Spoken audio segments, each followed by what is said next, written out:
Okay, it's a new weekday, and I welcome you to yet another awesome edition of Enterprise Morning on Enterprise TV. I am Henry Igwibike.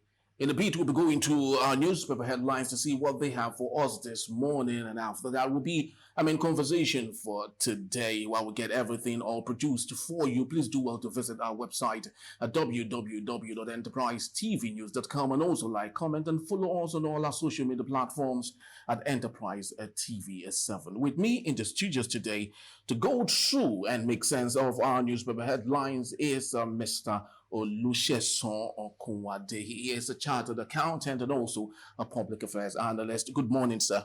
Good morning, Henry, and good morning to all our viewers this wonderful new week. Exactly. I believe I just read it's going to be profiting and fulfilling for us all. Exactly. We wish so. So, without much, let's start up the newspapers with the Punch newspaper and the big story there says, heartbroken Nigerians mourn Wizkid Wigwe. And the writer there says, friends, well wishers recall late CEOs alive and times. Nigerians may demand report as U.S. probe crash. And the sub-writer also has it that he was, unlike other Nigerian big men, says mentee. Wigwe exit of a banking Wizkid. Tinubu, Abimbola family friends mourn stock exchange giant Ogunbanjo. And on the top strip of the same newspaper, we have Eagles clinch silver as Cote d'Ivoire win AFCON. Nigeria facing worsening economic crisis, and that's coming from the IMF. On the bottom strip of the same newspaper, we have Nigeria's predicaments, not solely political, and that's coming from Adeboye. 4 killed as gunmen abduct 5 in Ogun State. Mr. Chesson, it's really a heartbroken event that happened during the week. We lost a financial giant who many would say has really done so well for himself and also for the financial sector in our country, in the person of Herbert Wigwe. I don't know. Well, thank you very much, Henry. Maybe before I go to Albert's story, I think it's a double jeopardy for the sport lovers here today. Let me congratulate Cote d'Ivoire. It sounds to be unpatriotic this morning, but you celebrate with whosoever that is winning. Exactly. Congratulations to Cote d'Ivoire. I have this to say, I watched the match because I know I don't have any underlying factor to have any attack. So the better side won. They are well coordinated. They have the fighting spirit, and it's to tell you when you're determined, irrespective of who is your opponent, you can actually bring it down. That's part of the spirit you have as a businessman. So congratulations to them. And to our Super Eagles. They tried their best, but their best was not good enough. And why do you think their best wasn't that good enough? No, if you watched that match yesterday, you know that we mingle and manage ourselves to that final, and there was no coordination. You see, there's one thing for you to have individual skills. There's one thing for you to be able to annex that skill for the teamwork to be there. The coach seems not to understand those players. But all the while, before we go to the final, this wasn't the discourse. We were all, all praises for. Well, maybe for some people. For me, I was not praising him because the tactical skill expected of the coach was not there. We managed everything. So it was just like. Did you see a scenario where we have 4-0? 3-0. It's always 1-0 and you have the game. So just because of the style of play, score a goal, come back and let's defend it. But for the Ivorians, it wasn't like that. I was saying that it's better the Ivorians score first and we come out with a fighting spirit. But immediately we scored first, I said, Ivorian is going to take this game. But we congratulate them to at least coming to take the silver. The atmosphere this morning would have been a different one. Exactly. But we have to just make it cool, and everybody is doing as if AFCON never. There was nothing like. So people humorously were even saying, the trophy no even find pass. Trust Nigerians, and I want to give it to us, a lot to say that's not the kind of trophy we want. No. And some are like the political angle of it. Some are like, it's good that we didn't win that so that the problem can people can know that there are issues we have in the country. So going back to the story that we have as the lead paper, I commiserate with the family of Herbert Wigwe. Sincerely speaking, he's a great man. I played in the League of Financial Institutions before I came to the power sector, and he's a guy that right from onset, he cuts a niche for himself, which everyone can actually see. This app that happened, it gives a deeper thought about how individual needs to live their life. He has made great impact. I learned about the university, which the university that he actually started, River State, and he was there to commission and encourage the citizen to know that it's not about me, it's yours. Let's work together to protect it. And I have this to say that I've been able to relate with some of the staff of Access, and they saw it as a big blow. I can tell you, I was talking to someone on Saturday when that thing happened, just to validate, to say, I saw this news, is it true? I'm sure on your platform at Access, they would have discussed and say, yes, bros. And he broke to tears. And I'm like, what he said, that man is a good man. I have this to say that in that incident, we have two great people that died. But we seem to have more talk around Wigwe. Don't for Wigwe, the Albert. Don't forget, there's another great man, the chairman of NGX, Ogunbanjo too, who died there alongside the thing. But there seems to be more attraction to Albert because of his contribution not to the sector, but to humanity. A lot is actually rolling right within, and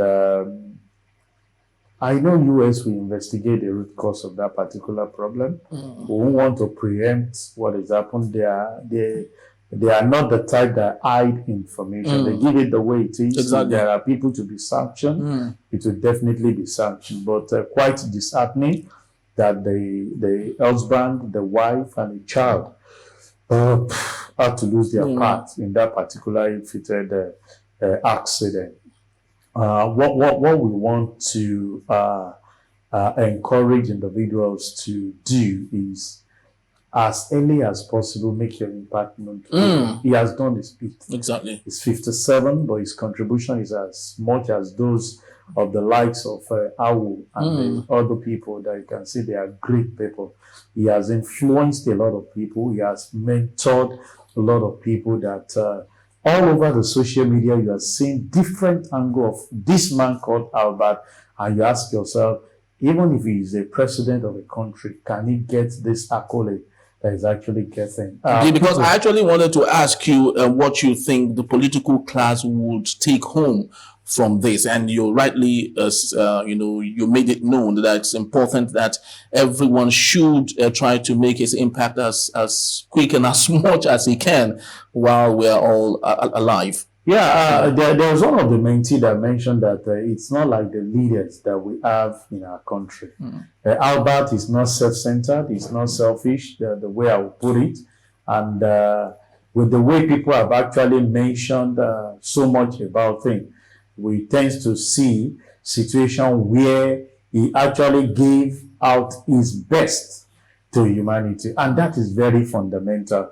If you are at 40 today and you have opportunity to live, giving your best. If you are actually at your 50 and you have opportunity to do certain things, do it. At 57, he's been able to make that impact known. And it's not the what I would call the noisemaker, that is all around the social media handle of certain things that they need to do. We condole with the family. You need to read the write-up Alex Oti gave about him, that, they had a talk that was just to go to the particular thing. And above that, is a man that loved God. I was listening to the pastor of COD, RCCG, yesterday to say so much about this guy. So he's not just out there in the financial sector. Humanitarian is there, godly is there, spiritually is sound. He actually impacts a lot of people without making so much noise. You know, and that's what we feel our politician needs to learn about and move on, so that we can give so much value as human beings God has created. Exactly. Well, let's move on to the next daily, and it's coming from the Vanguard newspaper, and the banner headline here says higher prices loom as businesses rely more on loans to survive. And the writer there says borrowing from banks rises 52% to 1.83 trillion naira. And the sub-writer there says interest payment rises to 332.9% to 589.62 billion naira. And the top strip of the same newspaper have it that wintry weather caused the crash of Herbert Wigwe. And at the bottom strip of the same newspaper, we have Edu Goba, Benin chief, Ikemi senators, NLC chairman, Amaj, PDP delegate, Labour Party aspirants form alliance to secure a ticket. Mr. Sheson, let's take a look at this issue of higher prices loom as business rely more on loans to survive. You know, with the current economic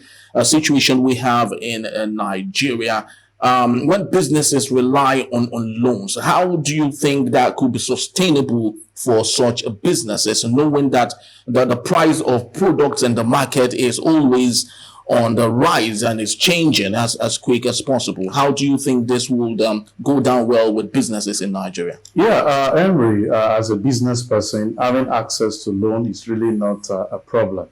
The most challenging thing is repayment back of that loan. And that's why we see most of the time financial institution, going down the drain because of issue of debt that runs into bad debt and all those things. As we speak, because of the inconsistency in the growth that we have, we discovered that a lot of businesses are struggling. You see, to have access to loan is no problem.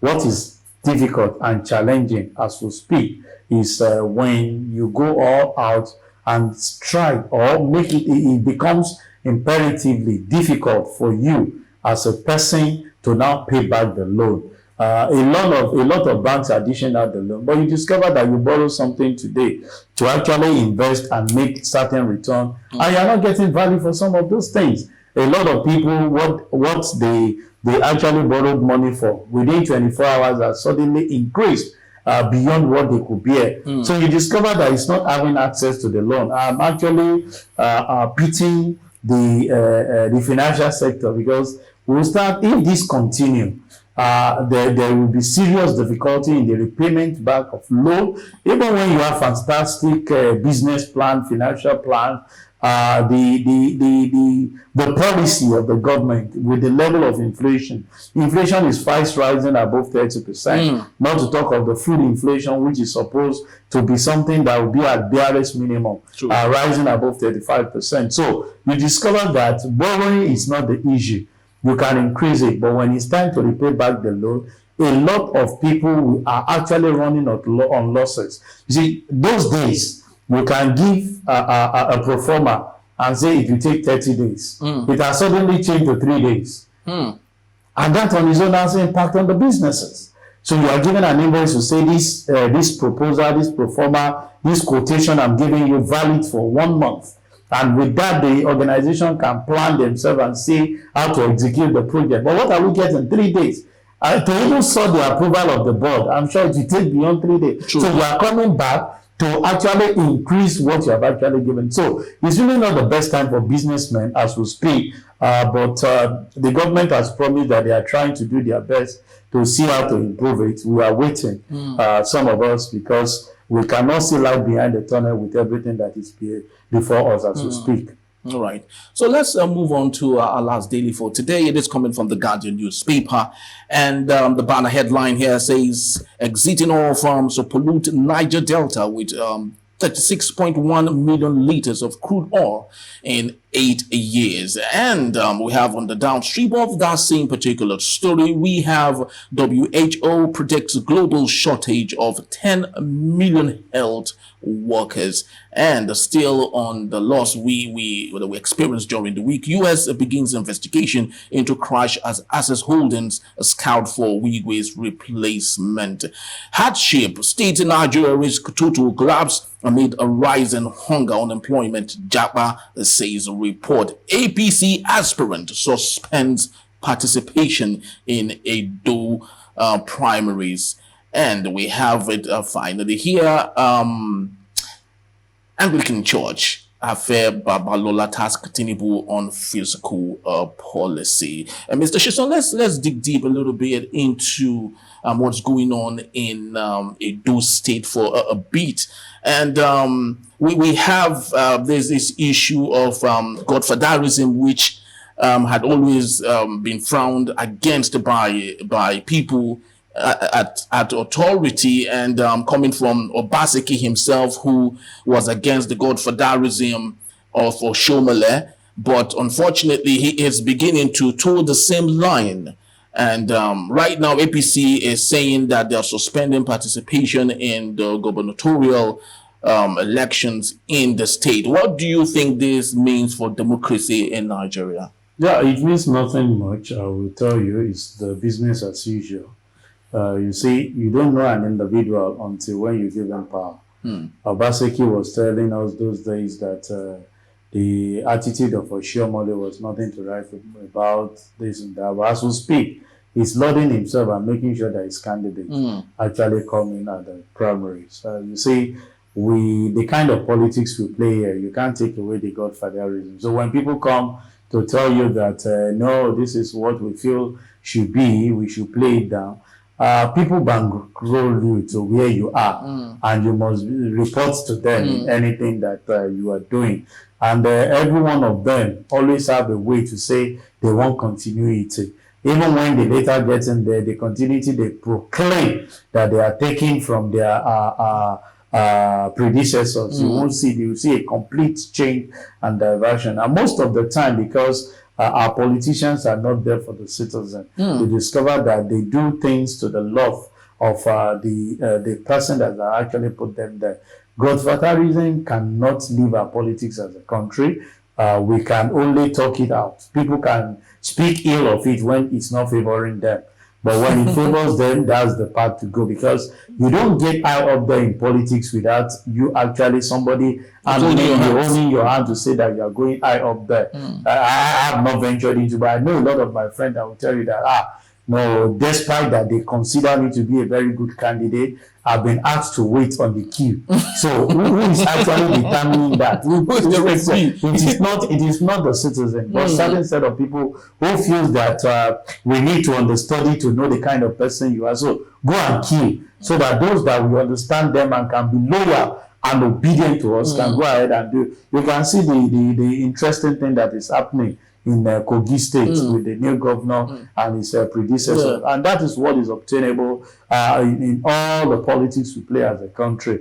Let's wait and see what becomes of them in Edo. What we've always been saying is that let people be intentional in such a way that they will give the dividend of democracy as promised. This is not what we actually asked for as an individual, as citizen of the country. We are not finding it interesting at the federal level. With the level of insecurity, we now learn that it has actually entered into a secured state. I was watching a video yesterday where people were saying the remote area of Ikorodu is no longer safe. People now enter into the house and kidnap. Don't forget that at the time in that particular place, Ikorodu, that period I was still there, where people go in, they call them Bado during that time. Exactly. They kill people right from home for money and riches. So people are now taking faith. I learned CDA, CDCs are 45, and it takes us to what we've been saying. Can we be having clusters of security apparatus where they will take responsibility? So when stranger comes in, they want to do anything, they can actually identify, ask questions. They are not comfortable with you, they hand you to the law enforcement agency. Security is very much paramount. And I think that the citizens, the leaders, the politician needs to hold it at the back of their mind that if they feel that the level of police or security agency that covers them. When the people reach out, you only kill few, but they will still get back at you. True. So they themselves are feeling insecure, because I told in the video how many of them are able to go to their constituency during the Christmas and New Year time. Everybody was out there. As we speak, they fortify their security apparatus so that they will not be out. But you see, even when you go out with a bulletproof vehicle, you don't sleep there, and your house is not bulletproof. There are times you walk within the system. What we need as we speak is for them to, fulfill some of the promises and remove the burden that is in the heart of the people. An hungry man is an angry man, definitely. And he will not mind the consequence. And that's an area that we expect them to actually walk through and make sure that an average citizen enjoy the dividend of democracy, and that we see security restoring back to place. Exactly. Just like many would say that the blue whale is the largest mammal on earth, but it would not claim to be larger than the ocean it swims in, which means that our political, those in the political class might claim to have all the security, gadgets and everything that needs to protect them. They cannot, of course, be larger or bigger than the community or the society they live in. Thank you so very much, Mr. Olusegun Okunade, for being part of our review today. We sincerely appreciate it. Thank you very much, and do have a very wonderful day. A word to our viewers, that try as much as possible to put yourself in a very good condition. Your health is very much paramount, because we believe that this is a passing phase. We'll definitely get better as we progress. All right. So we'd love to indulge you. If you can wait for a bit for our next show, if you may. We'll try. All right. So thank you so very much. So when we return, a protest over high cost of food and harsh living conditions in Nigeria spread into Lagos. Stay with us. We'll be right back. Please don't go anywhere.